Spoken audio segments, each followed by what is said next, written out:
기도에 대해서 7번째로 우리 같이 살펴보고 있습니다. 오늘 이 본문 말씀이 짧지만 기도에 대해서 지금 우리에게 주님께서 도전하시는 의미와 도전이 정말 가득가득하다고 저는 말씀을 묵상하면서 그렇게 생각하게 되었습니다. 에베소서 6장에는 영적인 무장에 대해서, 전신갑주에 대해서 설명이 나와 있습니다. 투구, 방패, 흉배 뭐 이런 일들이 쭉 설명되어 있고, 그 마지막에 우리가 읽었던 이 6장 18절 말씀, 기도와 관련된 말씀으로 전체 영적인 무장과 하나님께서 우리에게 도전하시는 것들이 딱 이렇게 마무리가 되게 되는데, 영적인 무장과 우리가 깨어 있어서 이 시기를 살아가기 위하여 다 지나가고 난 다음에도 능히 우리가 스스로 서기 위해서 가장 필요한 것이 무엇이냐? 구원의 투구, 방패 뭐 이런 게 쭉 있겠지만, 저는 그것을 구체적으로 우리가 할 수 있는 한 가지 행동으로 한다면, 우리에게 필요한 영적인 무장, 신발부터 시작해서 이런 무장이 아니라 우리가 구체적으로 할 수 있는 어떤 행동으로 이야기한다면, 저는 주저하지 않고 기도다, 이렇게 이야기하고 싶습니다. 우리의 믿음 생활을 살펴볼 때에도 여러 가지가 있겠지만 딱 하나 정해야 된다면 기도, 우리가 어떤지 보면 우리의 지금 영적인 상태가 어떤지를 볼 수 있습니다. 응급실 관련된 상황을 여러 드라마에서 이렇게 보여주는데, 그때마다 처음에는 흥미롭게 보진 못했지만 근데 나중에 점점 이렇게 볼수록 흥미롭게 반복되는 것이 있어요. 응급실 환자가 들어올 때 제일 먼저 BP 그래서 어떤 하트 비슷 뭐라고 그러는가요?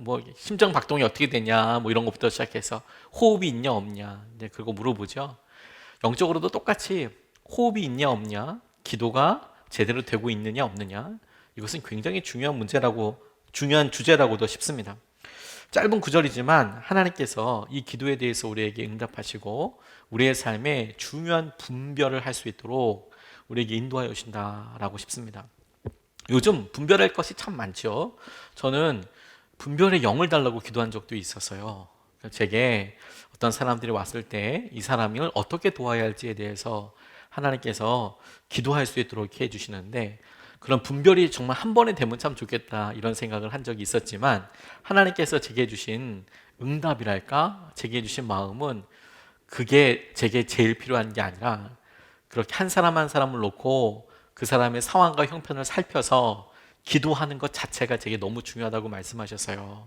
네가 딱 보고 영적인 상태를 아는 것보다 그 사람을 위해서 기도하고 이것이 맞는 권면일지, 맞는 도전일지 아닐지, 혹은 참아야 할지, 다음에 이야기할지, 시기를 어떻게 해야 될지, 어떤 식으로 설명해야 될지를 고민하는 과정과 기도가 그 사람에게도 저에게도 정말 필요한 과정이라고 주님께서 그렇게 제게 응답을 해주셨어요.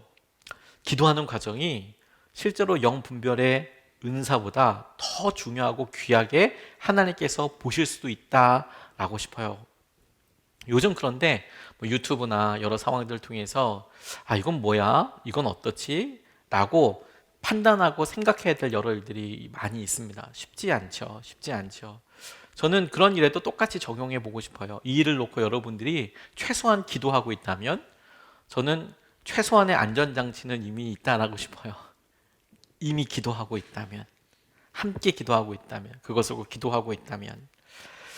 이번 한 주 동안 본 책 중에서 내 인생 여기서 끝나지 않는다라는 책에 보니까 스크류테이프의 편지, C.S. 루이스가 쓴 그 책을 인용해서 이런 이야기를 다시 한번 써 놓았더라고요. 제가 이렇게 줄 치면서 읽다가 흥미로워서 여러분에게 소개하고 싶습니다.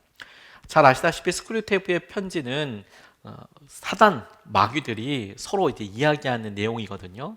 그래서 그 글의 주인공이 사단이기 때문에, 마귀이기 때문에, 그러니까 마귀의 입장에서 쓰여졌어요. 그래서 이 글에서 소개되고 있는 원수라고 나와 있는 그분은 예수님이세요. 사단이 나의 원수, 우리의 원수는 누구다라고 이야기할 때 그분은 예수님이세요. 이걸 염두에 두고 이렇게 보시면 되겠습니다. 원수의 이상형은, 그러니까 예수님의 이상형은 하루 종일 후손의 행복을 위해 일한 다음 그 일에 관한 생각을 깨끗이 털고 결과를 하늘에 맡긴 채 그 순간에 필요한 인내와 감사의 마음으로 즉시 복귀하는 인간이다.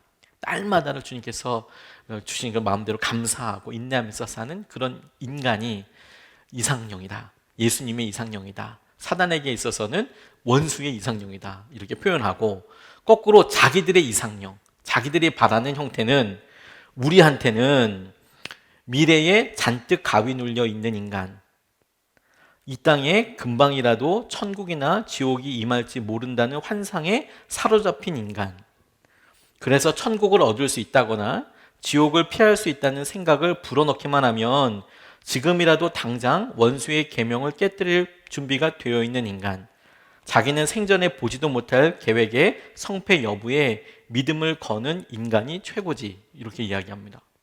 잘 한번 이해해보면 사단이 지금 자기들에게 있어서 제일 다루기 쉽고 그런 사람의 타입을 어떻게 이야기하냐면 마음에 두려움이 있어서, 우리 생각에는 아니 천국이나 지옥이 임할지도 모른다는 것에 대한 깨어있는 것, 그거는 참 좋은 거라고 생각이 들지 않습니까? 근데 그게 두려움이 되고 환상에 사로잡혀서 천국을 얻을 수 있다, 지옥을 피할 수 있다는 생각을 불어넣기만 하면 지금이라도 당장 원수의 계명, 이 원수의 계명이 뭘까요?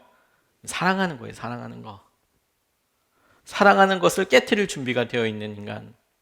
그러니까 다른 사람들을 미워하고 싫어하는 것, 다른 사람에 대해서 비난하고 비판하는 것, 그런 것들도 얼마든지 할 수 있다고 생각해. 내 구원과 내가 생각하는 것을 이루기 위해서 다른 사람들은 얼마든지 비난하고, 그래도 그거는 진리라고 자꾸 생각을 해요. 그런데 하나님의 계명, 주님께서 우리에게 말씀하신 방법을 깨트리는 인간, 그런 인간들은 정말 쉽다, 이렇게 이야기하죠. 참 되게 조심스러운 이야기이기도 합니다. 근데 분별하는 데 있어서 이게 너무 중요하다고 싶어요. 왜냐하면 이번 주에도 우리가 고린도후서 말씀 이렇게 보다 보니까 사단도 광명한 천사로 유명한 사람으로 와서 그렇게 되잖아요. 그러다 보니까 우리가 끊임없이 분별해야 돼요. 이렇게 우리가 이야기하고, C.S. 루이스는 이렇게 생각했구나.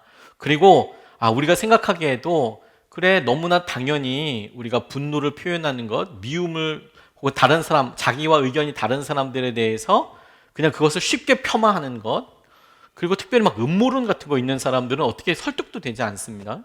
막 그렇게 이야기하는 것에 대해서 우리가 분별하고자 할 때 중요한 기준으로 기도하고 있는가 하는 거예요. 기도하는가.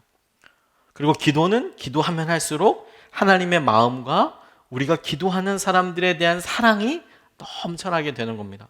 끝까지 믿어주게 되고, 하나님께서 하시는 것에 대해서 우리에게 그랬듯이 다시 기회를 주게 되고, 심지어 그 사람들이 하는 행동에 대해서 신뢰해주고 그리하라고 이야기해주고, 그리고 할 수 있으면 버팀목이 돼주려고 노력을 하고, 그게 하나님께서 주실 여러 일들에 대한 반응이겠죠.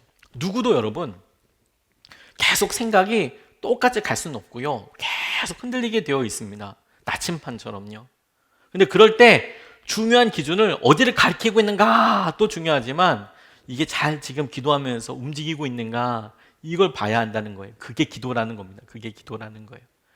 그래서 오늘 이 본문 말씀이 아까 영적 전쟁과 관련돼서, 영적인 무장과 관련돼서 이야기할 때 그 마지막에 어떤 행동을 우리에게 취해야 한다면 그게 뭐냐? 기도다! 그래서 에베소서 6장 18절 말씀 우리가 한 절을 읽었는데, 짧지만 여기에 기도에 대한 굉장히 많은 의미와 도전들이 있습니다.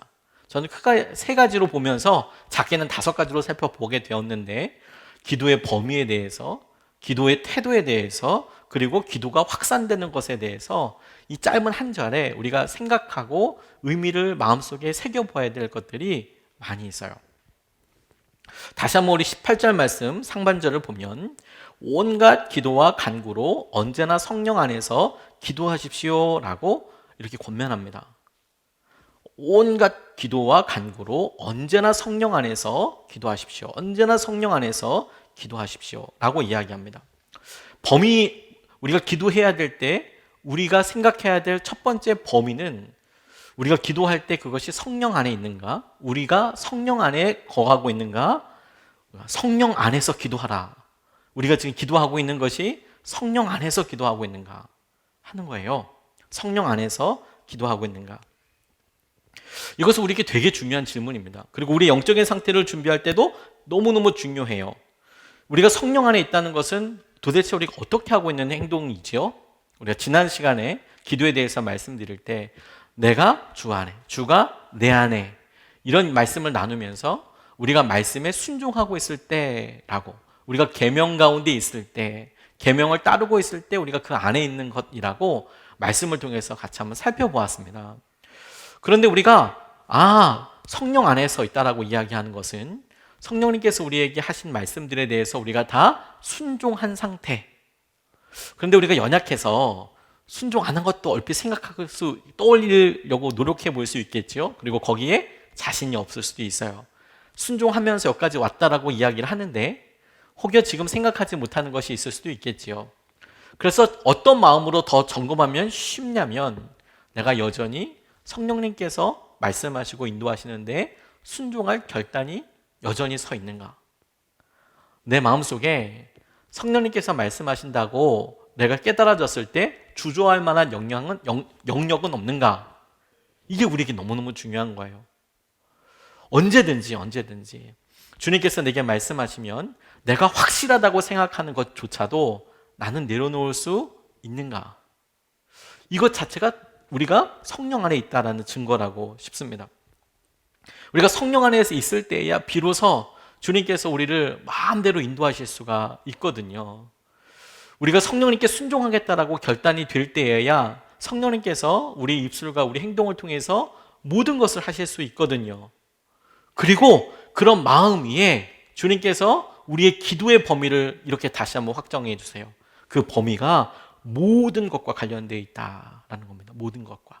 우리가 성령 안에서 기도하되 모든 것에 대해서 기도해야 한다라는 겁니다. 이거 기도 제목인가 이런 생각이 드시는 분들도 계시겠어요. 그런데 여러분, 실제로 우리가 영적으로 자라고 성숙했다고 이야기할 때 이런 것까지 기도하게 되었다라는 것이 굉장히 중요한 우리 자신의 믿음을 재는 영적인 자아라고 생각이 됩니다. 우리가 이런 것까지 기도하게 되었다라는 거예요. 보통 아이들은 엄마가 하는 여러 일들을 보고 따라하죠, 아이들이. 그래서 음식하는 거 이렇게 따라합니다. 그러면 처음에는 소꿉장난 같은 거 갖고 일단 다 모으거나 무조건 썰거나, 일단 뭐 다 썰죠. 일단 다 써는 것부터 시작을 해서 다 그렇게 합니다. 그런데 아이들이 조금씩 지나고 나면 엄마가 하는 것을 가만히 보다가 조금씩 세분화가 돼요. 그래서 엄마가 양념을 하는 거, 뭐 냄비에 넣는 거, 이런 것들을 조금씩 더 모방하기 시작하죠. 그런데 우리가 일을 배울 때도 마찬가지입니다. 처음에는 무조건 그냥 한꺼번에 그러라고 생각을 하지만 실제 그 일을 꾸준히 해보기 시작하면 그 일을 어떻게 이룰 수 있는지를 머릿속에 그릴 수가 있어요. 그냥 열심히 하면 된다고 생각하지 않고, 그 일은 이렇게 되고 이렇게 되는 거야, 이렇게 알려줄 수 있어요. 그게 선생님들이 하는 역할이죠. 영어 공부 열심히 하면 돼, 이런 거는 누구나 다 이야기할 수 있는 거고, 어떻게 하면 되는데요? 라고 할 때 그 과정을 설명을 잘 해줄 수 있는 선생님이 좋은 선생님이죠. 똑같습니다. 우리가 기도에 대해서 이런 것까지 기도하게 되었나라고 이야기할 때 세분하여서 기도하게 되는 거. 하나님께서 이 일을 통하여서 주신 이 은혜에 대해서 내가 그것을 이렇게도 볼 수 있고 그 과정에 생기는 일들을 기도하게 되는 거. 한 사람이 교회에 오고 그냥 하나님 교회 오게 해주세요. 우리가 처음에 우리 스스로가 초신자일 때는 그렇게 기도할 수 있지만, 그런데 그 다음서부터는 그 사람이 여기 와서 적응하는 것부터 시작해서, 뭐 우리 교회 같은 경우에는 양육하는 것부터 시작해서 좋은 속회를 만나고, 그리고 어떻게 삶의 여러 일들과 뭐 이런 구체적인 기도 제목들이 점점점 더 생기게 되죠. 주님을 예로 봐도 주님은 일용할 양식을 놓고 기도하라고 했습니다.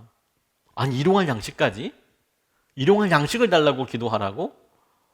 굉장히 구체적이고 일상에 그냥 하루에 3번씩 경험하게 될 그런 일 아니겠습니까? 근데 그런 것까지 기도하라고 말씀하실 때에는 주님께서 우리에게 삶 가운데 일상적으로 구체적으로 하나님께서 우리를 만나게 하시고 우리가 그것을 통해서 주님과의 하나됨을 경험하기를 원하시는 것이라고 싶은 거예요. 처음에는 이게 자신과 관련 없는 것 같지만 점점 더 연관이 되어 있는 것을 우리가 보게 됩니다. 기도를 하는 사람들은 그게 뭔지 알아요.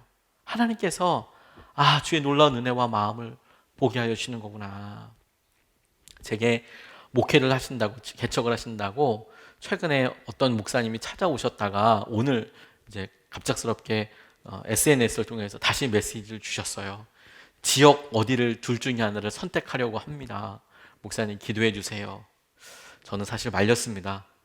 웬만하면 하지 말지. 그게 개척이 힘들기 때문이 아니고 그분의 처해 있는 상황에서 사모님과 하나 되도록 조금 더 기도해 보지. 개척을 하는 것은 내가 해보니까 너무 행복하고 좋더라.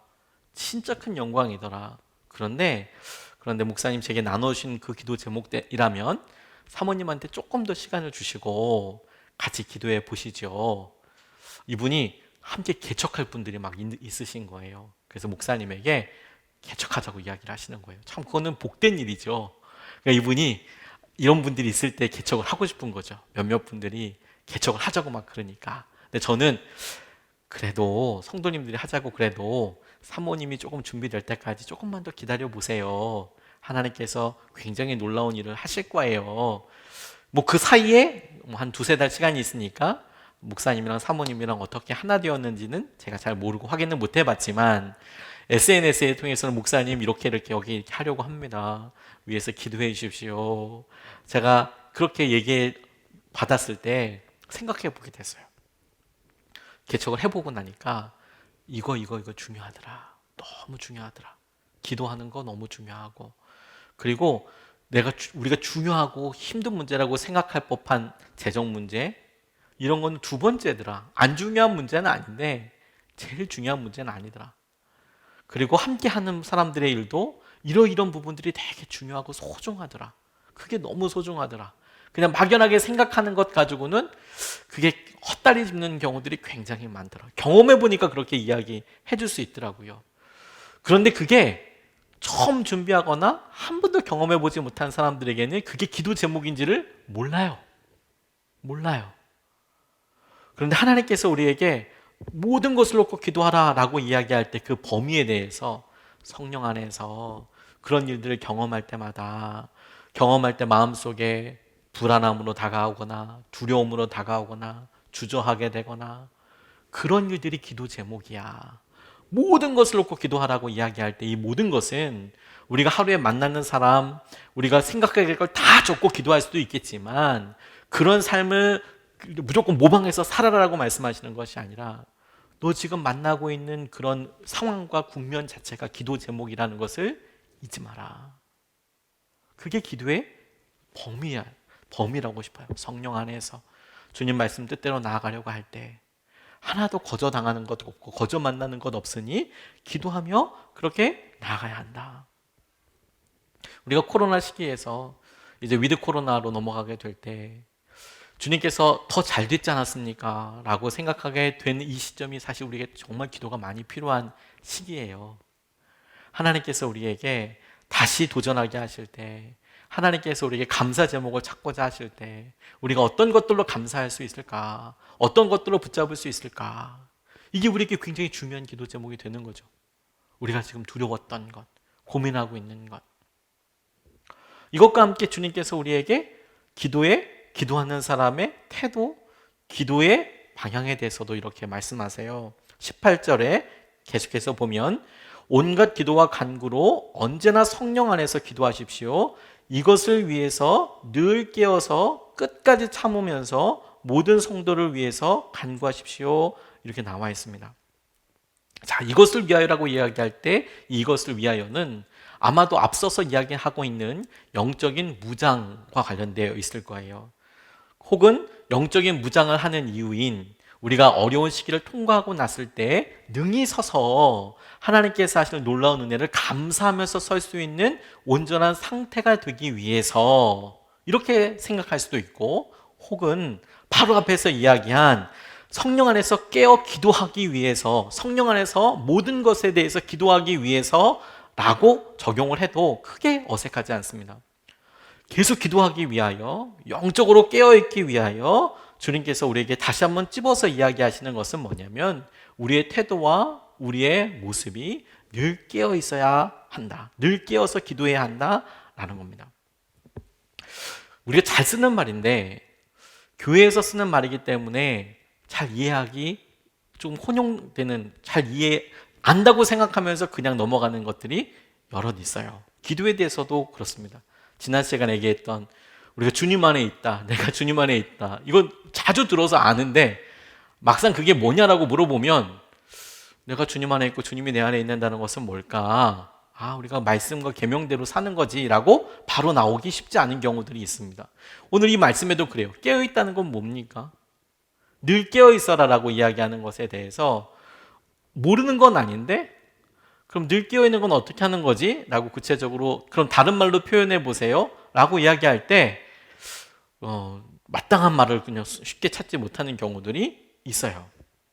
마태복음 24장 36절로 44절까지 말씀해 보면 마지막 때에 깨어 있어야 될 것에 대해서 이야기하실 때 주님께서 이렇게 말씀하십니다. 마태복음 24장 36절로 44절 말씀에 그러나 그날과 그 시각은 아무도 모른다. 하늘의 천사들도 모르고 아들도 모르고 오직 아버지만이 아신다.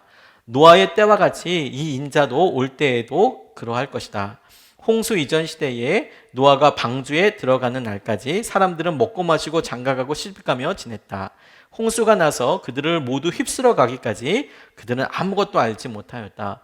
인자가 올 때에도 그러할 것이다. 그때에 두 사람이 밭에 있을 터이나 하나는 데려가고 하나는 버려둘 것이다. 두 여자가 맷돌을 갈고 있을 터이나 하나는 데려가고 하나는 버려둘 터이다. 42절 그러므로 깨어 있어라.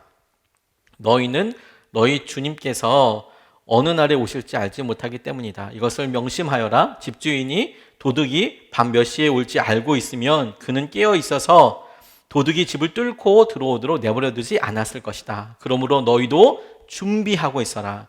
너희가 생각하지도 않는 시각에 인자가 올 것이기 때문이다. 예수님이 깨어 있어라 라고 이야기하면서 그 예를 드신 거예요. 도둑이 들었을 때 언제 올 거라고 미리 알고 있으면 깨어 있을 거야. 그리고 그 깨어 있다라는 표현을 예수님 당신께서 다른 말로 이렇게 표현하셨어요. 준비하고 있어라. 그러니까 깨어 있다라고 얘기할 때 준비하고 있으라는 거구나. 준비하고 있으라는 거구나.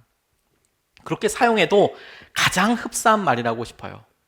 그냥 깨어 있는 것은 잠에서 깨다 이런 정도 얘기라고 우리가 싶지만 그게 아니라 주님께서 우리에게 깨어있으라 라고 이야기할 때 그 깨어있으라는 것은 뭔가 준비되어 있으라 라는 의미라는 겁니다. 제가 카투사 이렇게 다녀왔을 때요. 갔을 때 모든 게 다 낯설었습니다. 처음에 군대 자체가 일단 엄청 낯설고요. 그렇죠?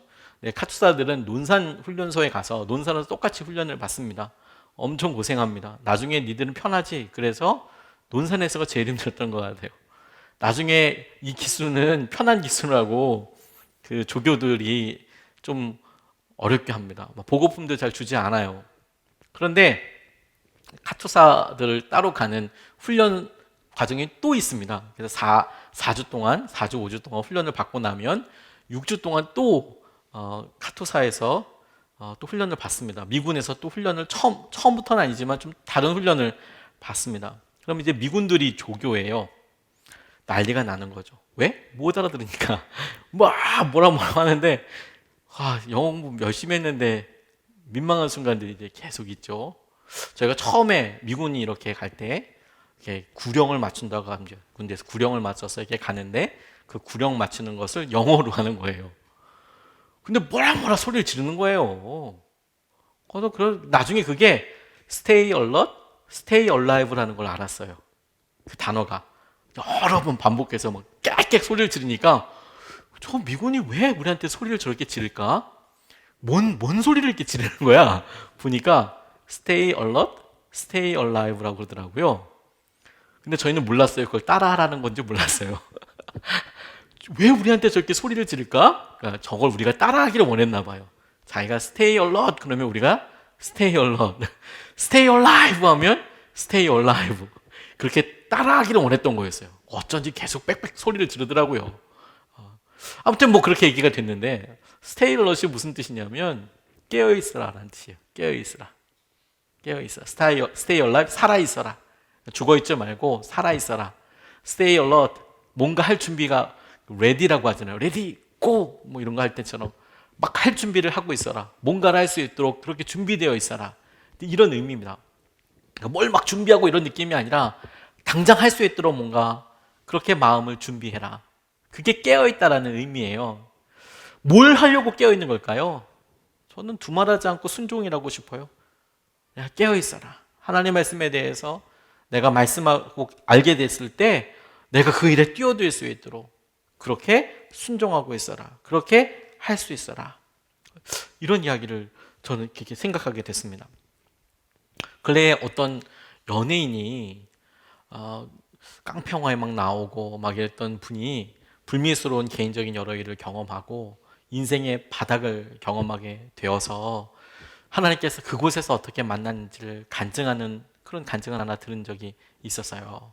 근데 이분이 그런 이야기 하더라고요. 강남에서 그렇게 잘 호화스럽게 이렇게 살다가 자기 개인적인 일로 막 음주운전도 관련되고 그다음에 또 폭행도 관련되고 뭐 이러면서 빵빵빵 이제 연달아 일이 터지면서 그게 정말 거짓말처럼 확 다 사라지더래요. 자기가 연예인이라는 것 때문에 사람들이 더 많이 지탄하고 고민하더랍니다. 그래서 다 날라갔대요. 집이고 뭐고. 그래서 나중에 뭐 남나 보니까 딱 가방 2개, 가방 딱 2개 남더래요. 그 트렁크라고 하잖아요. 보통 우리 여행 갈 때 이렇게 끌고 다니는 바퀴 달린 가방이 있지 않습니까? 그거 2개 딱 남더래요. 거기다 그냥 있는 거 다 넣어서. 그래서 동료, 연예인, 뭐 친구, 선배, 후배 이런 집에 전전하면서 살았던 때가 있노라고 그렇게 이야기하면서 언제든지 떠날 준비가 되어 있다는 것이 어떤 느낌인 줄 알았다. 그런 이야기를 간증 중에서 이렇게 나누는 것을 보고 생각하게 됐어요. 아, 우리가 떠날 준비, 우리가 순종할 준비, 그게 깨어있으라라는 의미인 거구나. 그게 깨어있으라는 의미인 거구나. 우리가 의미 있게 두는 여러 어떤 영적인 은혜의 통로들이 있습니다. 저 같은 경우에 뭐 큐티를 아침에 하고 성경 말씀을 보고 마음에 쓰는 성경도 보고 뭐 여러 이렇게 단계별로 아침에 한 2시간, 3시간 정도 반드시 해야 될 일상이 있어요. 루틴이 있어요. 요즘은 운동도 하나 늘어서 아침 시간이 꽤 바빠요. 새벽 예배 끝나고 뭐 하고 그러면 뭐 엄청 빡빡합니다. 막 그런데 달라스 윌라드라는 사람이 이런 이야기를 했더라고요. 우리가 예를 들어 큐티라고 하면 큐티 뭐 30분 정도, 15분 정도 빨리 하시면 그 정도 시간만 하나님께서 내게 어떤 말씀을 하시는지를 계속 기다리고 생각하는 게 목표가 아니고 진짜 문제는 23시간 45분이다. 24시간 중에서 성경 말씀을 묵상하고 주님은 어떻게 내게 말씀하시지? 라고 생각하는 그거 외의 시간이 정말 더 중요하다. 그때 우리는 어떤 생각을 하고 어떤 말씀을 하고 우리가 새벽 기도를 와서 1시간 정도를 예배하고 그리고 돌아가면 그 1시간은 참 귀한 시간임에 틀림없는데 동시에 나머지 23시간이 정말 중요하다. 무엇을 하고 어떻게 살아갈지를 놓고 보는 게 중요하다. 그러면서 하나님의 임재 연습에 로렌스 형제가 했던 이야기가 있죠. 일하는 동안 가능한 한 자주 하나님을 떠올리십시오. 제게는 일상의 임무를 수행하는 시간과 기도 시간도 다르지 않습니다. 저는 부엌에 온갖 번잡한 소음 가운데서도 심지어 동시에 여러 일을 해내야 할 때에도 마치 제단 앞에 무릎을 꿇고 있는 것처럼 조용하고 평온하게 하나님을 온전히 소유합니다. 나머지 시간에 주님께서 내게 어떻게 말씀하실지, 주님께서 내게 무엇을 원하시는지에 대해서 내가 관심을 갖고 있어요. ready, 준비되어 있어요. 순종할 준비가 되어 있어요. 이게 깨어 있는 거예요, 기도에 대해서. 이 기도의 태도가 우리에게 굉장히 중요합니다. 우리가 실제로 구체적으로 기도의 양을 채우는 것도 너무 중요한 거예요. 실제 기도하는 거, 마음은 기도하고 있어요, 주님. 이거 말고 그 마음은 너무 귀하지만 실제로 그 마음에 순종하여서 기도하는 게 너무너무 중요해요. 교회에 오셨어도, 여러분들 집에서도, 뭐 하다못해 화장실에서라도 여러분들과 주님만의 관계에 그 은밀한 대화, 주님께서 내게 원하시는 것에 대해서 내가 묻고 순종에 대해서 떠올리는 시간 너무너무 중요합니다. 그렇게 실제로 기도하고 그렇게 주님의 뜻을 내가 찾으려고 해요. 이런 시간이 우리에게 너무 필요하다는 거예요. 시간이. 그래서 우리가 기도할 때, 기도하는 시간이 너무너무 중요해요. 시간이. 그래서 우리가 기도할 때, 기도하는 시간이 너무너무 중요해요. 시간이. 그래서 우리가 기도할 때, 기도하는 시간이 너무너무 중요해요. 이런 시간이 우리에게 너무 필요하다는 거예요. 시간이. 실제로 시간이 있고 말씀을 기다리고 흥미롭게 이렇게 보내는 게 아니라 저는 성경 통독도 권해드리고 싶어요. 많이 기도하는 것 너무 중요한 일입니다. 날마다 기도하는 것 굉장히 중요한 습관이고 아주 복된 일입니다. 그런데 그럼에도 불구하고 우리는 대부분 기도가 대화라고 생각을 하면서 우리 자신이 기도 시간에 일방적으로 우리가 하고 있었던 마음속에 있는 짐들을 다 빨리 내어놓는 것에 관심이 참 많아요. 주님이 우리에게 어떤 말씀을 하실까에 대해서 조금 더 시간을 넉넉히 내어드리지 못합니다. 그 말은 기도하고 기다리다, 그것도 방법일 수는 있겠지만 그것보다 더 좋은 시간이 있어요. 설교 말씀을 듣는 거 좋긴 하지만 이미 어떤 분이 하나님께서 하시는 말씀을 묵상해서 전하는 거잖아요. 하지만 하나님께서 내게 직접 말씀하시는 시간으로 말씀을 읽어보세요. 쭉 말씀을 읽은 시간을 기도하는 시간이라고 생각하셔도 됩니다. 왜? 그 시간은 하나님께서 우리에게 직접 말씀하시는 시간이잖아요. 그 시간을 내서 실제로 드리는 거예요. 그게 기도의 태도예요. 내가 늘 깨어서 내가 늘 순종할 마음을 가지고 하나님의 뜻을 찾고 구한다. 그래서 막 어떤 분들은 성경 통독하고 기도할 때 내가 몽한 느낌으로 했어. 그래서 막 레위기 읽다가 다시 그 장을 또 읽고 이러고 하는데 좋은 습관인 것처럼 보이지만 그거 성경 1독만 하고 살 거 아니니까 빨리 넘어가서 다음에 또 읽으시면 돼요. 2독하고 3독하면 되니까 하나님께서 하시는 말씀들에서 계속 찾아요. 늘 깨어서 그리고 끝까지 기도해야 해요. 끝까지. 저는 끝까지 기도하다는 것을 이렇게 표현해 봤어요. 열매가 될 때까지. 열매가 될 때까지. 응답이 될 때까지가 아니라 열매가 될 때까지. 기도 안 해본 사람들은 기도하면서 이런 의심들을 합니다. 이게 끝이 있을까? 그거 안 해봤기 때문입니다. 진짜예요. 우리 고3 아이들이 혹은 고등학교 아이들이 이 공부하는 게 끝날까? 졸업하면 끝난다는 걸 알죠. 근데도 쉽게 그걸 떠올리지 못해요. 좋을 거야 라고만 생각하지 그 삶이 어떤지 몰라요.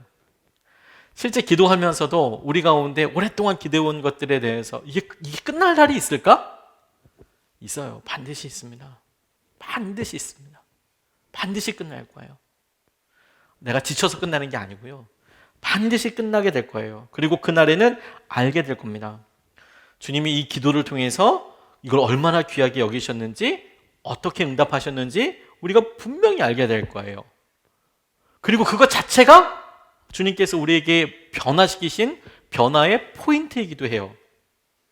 그 일로 인하여서 우리가 그렇게나 기도하는 사람이 되었다는 것 자체가 끝까지 기도하라 라고 이야기할 때 그 문제를 놓고 포기하는 사람이 아니라 그 문제를 놓고 기도하는 사람으로서 남았다는 것 자체가 열매가 되는 거예요. 열매가.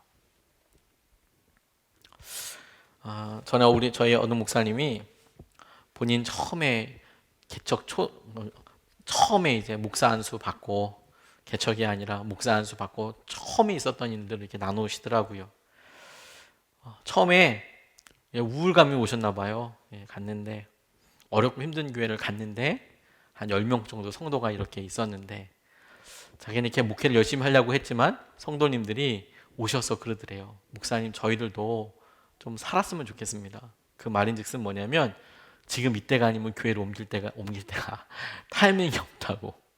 담임 목사 바뀔 때 다른 교회 가고 싶다고. 그렇게 딱 너무 선명하게 명확하게 이야기를 하시더래요. 어떻게 해요 그러면? 자기는 이제 전임 목사님은 그렇다고 이야기했지만 막상 가니까 성도가 아무도 없는 거죠. 그래도 이제 하는데 너무 힘들었대요. 그래서 자그마치 8개월 동안 리모컨이랑 목회했대요. 뭐 이게 어렵게 표현했지만 리모컨을 갖고 살았다는 거죠. 이제 그냥 사택에 앉아서 가장 편안한 자세로 이렇게 의자든 어딘가 이렇게 기대어서 몸을 얹어서 리모컨을 들고 한없이 신방을 하는 거죠. 막 그냥 이렇게 드르르륵 계속 신방을 하면서 8개월 동안 그렇게 리모컨이랑 같이 목회를 했답니다. 얼마나 힘들었을까 싶어요. 그런데요, 그렇게 한 8개월 정도 지나고 나니까 어느 순간에 사모님이 기도하기 시작하시더래요. 열심히. 사모님이 기도하기 시작하셨어요. 목사님은 막 이러고 있고 너무 힘들어서 사모님이 기도를 열심히 하더래요. 아침 저녁으로 막 부르짖는 기도를 하시더라는 거예요. 막. 그래서 이제 계속 관심 없이 이렇게 보내다가 도대체 무슨 기도 하나, 사모님 도대체 무슨 기도 하나, 기도도 들릴 거 아닙니까? 또 방언으로 기도하는 게 아니라 또 명확하게 또 말로 기도를 하더래요. 알아듣기 쉽도록. 기도 내용이 한결같이 딱 기도 제목 하나더래요. 사람 되게 해달라고. 저 목사님 사람 되게 해달라고 그렇게 기도하시더래요, 사모님이. 그거 보고 자기 정신 되게 차리게 됐다고. 사모님이 울면서 사람 되게 해달라고, 우리 목사님 사람처럼 살게 해달라고. 그러면서 당시에 멘토 목사님도 전화를 하게 됐는데, 성도들도 9시간씩 일하는데 사역자로서 태도와 생각을 좀 갖추어서 일어나라 그러면서 본인도 기도하기 시작하게 됐다는 거예요. 그러니까 사람이 환경이 바뀐 게 아니라 본인도 기도하기 시작하게 됐다는 거예요. 그래서 우리는 보통 이렇게 생각합니다. 끝까지 기도 이렇게 얘기하면 이 기도 자체에 대한 열매, 그게 어떤 식으로 응답이 되었기 때문에 멈추는 포인트, 그게 끝이라고 이야기하죠. 근데 주님은 우리가 기도하기 시작한 게 끝이자 시작이에요. 그리고 우리가 기도한 것을 통해서 이루어지게 될 변화와 우리가 기도한 것에 대한 구체적인 열매 결과들이 그 다음에 있는 거죠. 끝까지 기도하게 한다라는 것은 하나님께서 우리에게 이 기도를 통해서, 기도하는 것을 통해서 마지막까지 열매라고 하셔야 될 것, 할 수 있는 것들을 찾으신다라는 거예요. 이거 너무 중요하지 않습니까? 그런 의미에서 아직 응답이 되어 있지 않음에도 불구하고 계속 기도하고 있는 것은 너무 귀한 시간이에요. 저는 응답이 될 거라고 의심하지 않고 믿습니다. 뿐만 아니라 지금 이렇게 기도하는 시간이 절대로 허무한 시간이 아니에요. 왜냐하면 이 기도 자체가 열매이니까. 우리가 이렇게 기도하는 사람이 되었다니까. 그리고 이 기도를 통해서 하나님께서는 그 열매가 우리가 복숭아 안에 들어있는 딱딱한 씨앗을 보고 복숭아 나무를 생각할 수 있는 사람은 없어요. 사과를 먹으면서 사과 씨 이렇게 뭉쳐있는 걸 보고 사과나무를 전에 본 적이 없다면 사과나무를 떠올릴 수 있는 사람은 한 명도 없어요. 기도가 열매이고 기도에서 그 열매를 통해서 하나님께서 그 다음에 하실 일들은 우리가 상상할 수 없는 일들이 일어나는 거예요. 끝까지 기도한다는 것은 열매가 될 때까지라고 저는 그렇게 생각합니다. 기도 자체가 열매가 될 때까지, 기도하는 것 자체가 열매이고 하나님께서 우리에게 그것을 원하고 계세요. 그리고 이것이 우리에게 기도의 또 다른 확산으로 이어지기를 원하십니다. 기도에 대한 범위가 성령 안에서 모든 것을, 성령 안에서 순종하려고 보니까 온갖 것들이 다 기도 제목이구나. 힘들고 어렵고 낙담케 하는 것. 그리고 기도에 대해서 태도를 점검해 보니까 늘 순종할 준비를 하고 깨어서, 그리고 이 기도가 자체가 열매이기도 하지만 열매가 될 때까지 기도하는 거, 그리고 우리가 구체적으로 이렇게 기도하는 것이 계속해서 확산되게 하는 것을 하나님은 말씀을 통해서 우리에게 도전합니다. 다시 한번 18절을 보면 이렇게 나와 있습니다. 온갖 기도와 간구로 언제나 성령 안에서 기도하십시오. 이것을 위하여 늘 깨어서 끝까지 참으면서 모든 성도를 위하여 간구하십시오. 모든 성도들을 위하여 간구하십시오. 제가 예전에 만약에 이 본문 말씀을 설교했다면, 그리고 예전에 아마 제가 이것을 너무 은혜로운 말씀이니까 줄치면서 넘어갔을 때에는 이 말씀을 실제로 해보지 않고 모든 사람을 위해서 기도해야 되는 거구나 이렇게 생각하고 넘어갔을 거예요. 근데 제가 너무 감사하게도 담임 목회를 하기 시작하고 실제로 저희 성도님들 놓고 날마다 기도하면서 이 본문 말씀을 다시 보니 이게 그냥 모든 사람을 위해서 기도해야 되는 거구나, 이게 아니더라고요.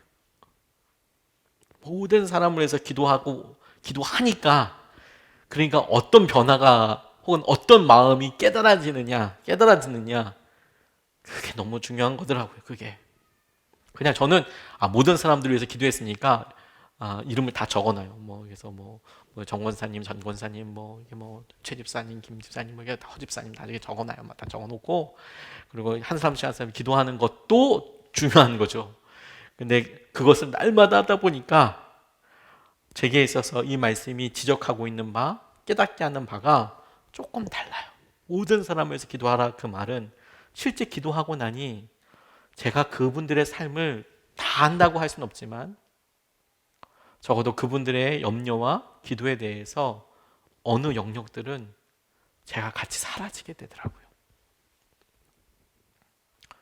모든 사람을 위해서 간구해라 라고 이야기할 때 저는 이게 많은 사람들 이름을 다 불러가지고 2,000명씩 3,000명씩 기도하나 보다 이렇게 생각하는 게 아니라 네가 모든 사람을 위해서 그렇게 간구해.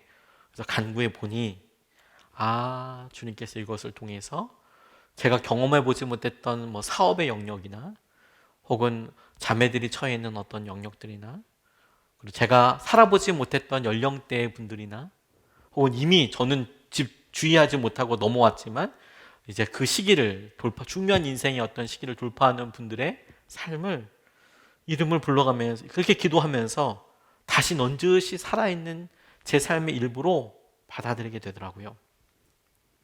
정현정 씨가 방문객이라는 시에서 이런 굉장히 귀한 이렇게 던져준 그런 이미지가 하나 있어요. 제가 읽어드리겠습니다. 사람이 온다는 건 사실은 어마어마한 일이다. 그는 그의 과거와 현재와 그리고 그의 미래와 함께 오기 때문이다. 한 사람의 일생이 오기 때문이다. 부서지기 쉬운, 그래서 부서지기도 했을 마음이 오는 것이다. 그 갈피를 아마 바람은 더듬어 볼 수 있을 마음. 내 마음이 그런 바람을 흉내낸다면 필경 환대가 될 것이다. 한 사람이 오는 것은 그냥 그 사람이 오는 게 아니라 그 사람의 과거, 그 사람의 현재, 그 사람의 미래가 오는 것이다. 인생 전체가 오는 것이다. 깨어진 마음 그대로 이렇게 오는 것이다. 전 이거 되게 많이 공감했어요. 그렇지. 주님께서 우리에게 한 사람을 만나게 하시고 너 모든 사람을 위해서 기도하라고 이야기할 때 저는 이 말씀을 아는 사람 이름을 다 잡아놓고 기도하는 것도 중요하지만 왜냐하면 저는 사실 그렇게도 기도하거든요. 그런데 실제로 이렇게 기도하다 보니 그 사람의 과거와 그 사람의 현재와 그 사람의 미래가 함께 오는 거구나, 기도가. 저 요즘 예전에도 그랬는데요. 저 일본에 대해서 관심이 되게 많아요. 이미 눈치채셨겠지만 사실 저는 그 전에는 뭐 일본 별로 관심이 없었는데 제게 딱 분기점이 됐던 사건이 3.11 대지진입니다. 저는 뭐 그 전에 일본에는 정말 뭐 이렇게 경유하는 것 때문에 한두 번 가봤지 나리타 공항에 잠깐 내려봤지 일본은 별로 관심도 없었고 뭐 그랬어요. 근데 3.11 대지진 때 정말 타이로 거기를 가게 되고 그리고 정말 하나님께서 어떤 마음인지에 대해서 제가 그렇게 뭐 조금 그냥 뭐 엿본 것도 아니고 그냥 그 마음에 노출됐어요. 그런데 그리고 이제 기도하고 이러다 보니까 뭐 일본 이게 자주 찾아봅니다. 그래서 요즘 뭐 지진 난다, 뭐 태풍 피해 있다, 뭐 계속 요즘은 막 그런 얘기가 많이 나와요. 근데요, 저 도쿄에 사랑하는 사람들이 여럿 있어요. 오해하지 마십시오. 전 저희 집사람만 사랑하지만 제가 아는 선교사님들도 있고요, 집사님 가정도 있고 그동안에 단기 선교 가면서나 또 이렇게 하다 보니까 설교하러 갔을 때 이럴 때 참 귀한 분들이 거기 계세요.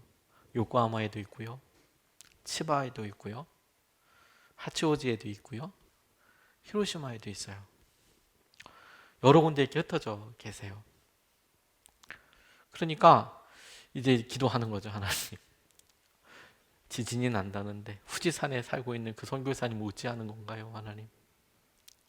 하나님 뭐 지진이 크게 난다는데 도쿄에 그분은 또 바다에서도 가깝던데 어떻게 해야 될까요, 주님? 이게 그냥 따로 존재하지 않고 그런 여러 일들과 상황들에 있을 때 그 사람이 거기 있는 것 때문에 그 장소가 저한테 너무너무 소중하고 그 문제와 그 일이 전혀 다른 사람의 일, 물론 전혀 다른 사람의 일이어도 제게는 마음이 아프겠지만 그냥 너의 이야기가 아니라 안 그랬으면 좋겠다. 하나님 지켜주셨으면 좋겠다. 이렇게 제게 떠올라져요. 제게 되게 소중한 곳이 되는 거예요. 일본과 도쿄가 저한테 그렇다는 거예요. 뭐 도쿄뿐만 아니라 일본의 몇몇 도시들이 제가 정말 좋아하는 선교사님들이 있고 믿음의 동력자들이 있는 곳이 세계가 이제 확대돼요. 그 사람 하나 때문에. 저는 사실 사업에 별로 관심이 없어요. 잘 모르기 때문에.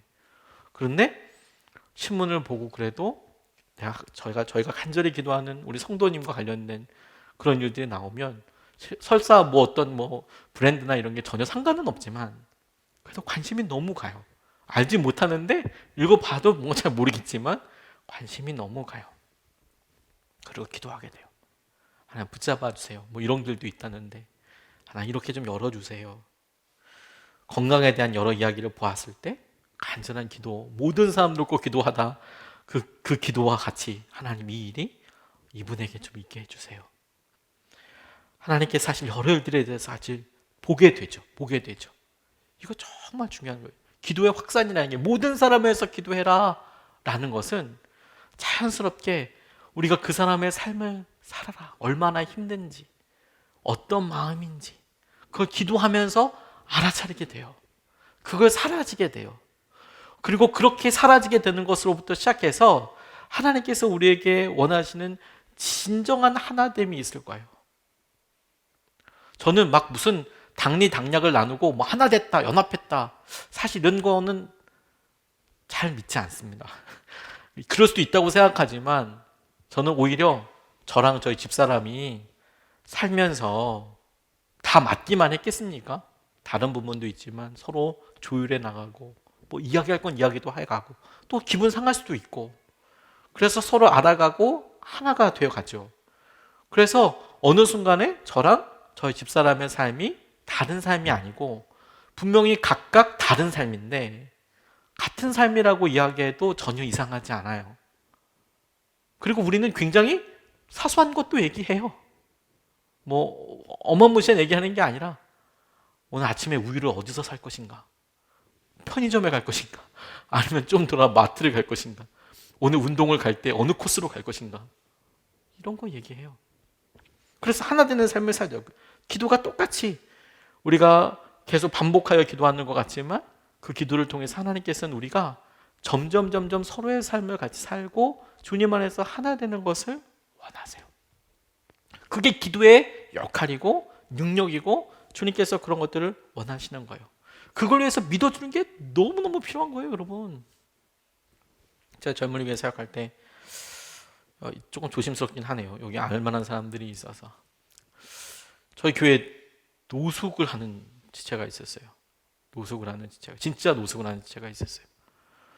그래서 저랑 얘기도 하고 뭐 어떻게 될지 뭐 얘기도 하고 뭐 그랬는데 저한테 와서 기도 요청을 하고 싶다고 그러더라고요. 그래서 제가 뭔 기도를 하고 싶냐. 그래서 사실 제가 그때는 준비가 잘 안 됐나 봐요. 마음이. 저는 잠자리나 혹시 뭐 재정이나 이런 거 좀 얘기할 수도 있겠다라고 제가 잘못했어요. 제가 착각한 거예요. 선입견이었어요. 그건 제가 나쁜 거예요. 제가 그렇게 먼저 선입견을 가졌다고요.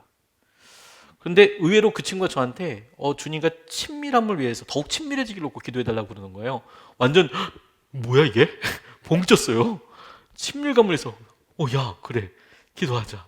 하나님 뭐 이 형제를 하나님께 해주십시오라고 이제 간절히 기도했습니다. 물론 이제 그 형제는 사실 삶이 좀 바뀌지는 않았습니다. 계속 그런 삶을 사는데 그러다가 어느 날은 이제 저 말고 그 친구가 봤을 때 영빨이 더 세다고 생각하는 유기성 목사님한테 기도 부탁을 하는 거예요. 근데 그 자리에 제가 있었습니다.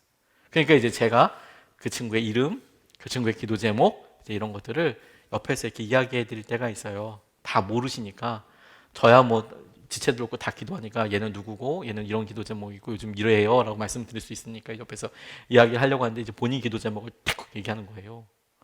얘가 뭐라고 기도 제목을 부탁했냐면 자신이 하버드 대학에 갈 수 있게 해달라고 기도 부탁을 했어요. 전 또 계산이 또 많잖아요. 이렇게 하버드 대학을 가려고 그러면 토익을 PBT로 이게 뭐 600점은 넘어야 되는데 막 이러면서 IBT는 몇 점인지 모르겠지만 PBT는 600점이라고 옛날 토플로 600점이 넘어야 되거든요. 하버드 가려면 등록금도 있고 이게 뭐 저는 이제 이런 생각이 믿음이 약해요. 그런데 그 이야기를 듣고 진짜 주저하지 않고 바로 그냥 안수 기도해 주시더라고요. 하나님, 이 형제가 학교에 가게 해주세요. 제가 옆에서 그 얘기 듣다가 진짜 뜨악했습니다. 와. 그리고 제가 다시 한번 고쳐서 생각하게 되는 계기가 됐었어요. 그게 뭐냐면, 기도하면서 내가 그 사람을 믿어주는 게 되게 중요한 거구나. 그 삶을 살 수 있도록. 내가 이해되고, 어떻게 저렇게 기도하는 거야? 이게 말이 돼? 이게 아니고, 주님이 그를 통해서 하실 일을 신뢰하는 마음으로 기도해야 되는 거구나. 축복해줘야 하는 거구나. 처음에는 그렇게 널리 관계없이 기도하는 것 같지만 하나님께서 이 기도를 통해서 우리를 또 다른 삶을 살게 해주실 거예요. 확대하게 해주실 거예요. 은혜를 누리게 해주실 거예요. 우리가 이 땅에 살아서 한 번의 인생을 사는 것 같습니다. 근데 그렇지 않습니다. 가만히 여러분 생각해 보세요. 결혼하신 분들은 어느 순간에 배우자의 삶만큼 여러분들이 이렇게 안고 있을걸요? 그리고 어느 순간에 아이가 생기면 아이의 삶도 함께 산다는 것을 깨달을 때가 와요. 더 놀라운 것은 여러분, 우리가 조금 더 나이가 들면 우리가 아주 어렸을 때 그리고 꽤 오랜 기간 동안 부모님의 삶도 함께 살았다는 것을 깨닫는 순간이 와요.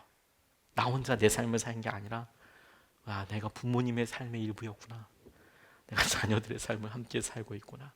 똑같이 우리가 이렇게 오랜 기간을 함께 하면서 내가 우리 속회의 사람을, 내가 오랫동안 기도해왔던 사람을 내가 같이 살면서 하나님께서 나로 마음을 넓히시고 사랑을 넓히시고 하나님께서 우리 가운데 하시는 놀라운 통로로 우리를 쓰셨구나라는 것을 알게 되는 순간이 와요. 주님이 우리에게 기도로 바로 그 일을 도우시는 거예요. 그리고 이것이 성령님의 주요한 메인 잡이기도 합니다. 성령님의 주요한 일이기도 해요. 사역이기도 해요. 로마서 8장 26절 27절 말씀에 이와 같이 성령께서도 우리의 약함을 도와주십니다. 우리는 어떻게 기도해야 할지도 알지 못하지만 성령께서 친히 이루 다 말할 수 없는 탄식으로 우리를 대신하여 간구하여 주십니다. 사람의 마음을 꿰뚫어 보시는 하나님께서 성령의 생각이 어떠한지를 아십니다. 성령께서 하나님의 뜻을 따라 성도를 대신하여 간구하시기 때문입니다.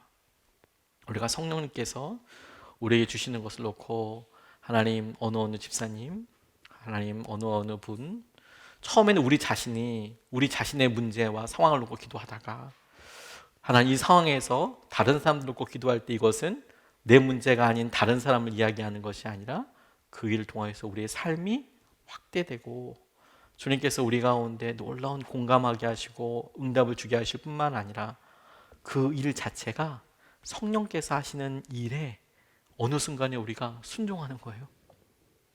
처음 우리가 말씀드린 대로 순종하는 거라면서요. 기도하는 게 깨어있는 거라면서요. 기도하는 것 자체가 성령 안에서 기도하는 거라면서요. 우리의 범위가. 그러니까 우리가 기도하는 것이야말로 끊임없이 주님께서 우리에게 인도하시는 것을 붙잡고 인도하여 주시는 것을 누려가고 마치 눈이 점점 더 뭉쳐가듯이 뭉쳐져서 주님께서 우리에게 하실 놀라운 은혜를 우리가 확대하여서 경험하게 되는 통로가 될 겁니다. 그게 오늘에 있을 일이에요. 다시 한번 여러분 세 가지 같이 나눴습니다. 기도의 범위가 오늘 짧은 구절이지만 영적인 여러 일들에 있어서 기도가 굉장히 중요해요. 그래서 어떤 분별 좋죠. 하지만 기도하고 있는 것 자체가 너무너무 중요합니다. 그래서 그 기도할 때 성령 안에서 우리가 기도하고 있는가. 그리고 그 기도의 내용은 제한되지 않아요. 이런 건 좀 그렇고 이건 해야 되고 이렇지 않아요. 우리를 힘들게 하는 모든 것들. 그리고 우리가 기도할 때 늘 순종의 준비를 해야 합니다. 늘 깨어서. 그리고 이것이 열매가 될 때까지. 주님께서 이렇게 열매라 하실 때까지. 그리고 그것이 정말 준비가 됐다면 다른 사람을 위해서 중보하는 거예요. 기도가 확산되는 거죠. 그래서 우리가 살지 못했던 삶을 살 뿐만 아니라 우리가 어느 순간에 그 삶을 살게 될 때 하나님께서 우리가 심어놓은 기도로 우리에게 인도해 주실 거예요. 우리가 찬양하고 오늘 같이 말씀 붙잡고 기도하기 원합니다. 당신이 지쳐서 기도할 수 없고 눈물이 빗물처럼 흘러내릴 때 주님은 당신의 약함을 아시고 돌봐주세요. 그리고 누군가 널 위하여 누군가 기도하고 있습니다. 우리가 오늘 본문 말씀만 봐도 성령님이 여러분 기도하고 계세요. 그리고 부족하지만 여러 사역자들도 여러분들 놓고 기도하고 있습니다. 정말로 기도하고 있습니다. 그리고 여러분 속장님들도 여러분들 놓고 기도하고 있어요. 아무도 없는데요가 아니라 누군가 여러분들 위해서 기도하고 있습니다. 홀로 외롭고 홀로 있지 않습니다. 마음이 무너지는 거 같이 여러분들의 삶을 나눠주고 같이 살고 있는 사람들이 있어요. 같이 아파하는 사람들이 있어요.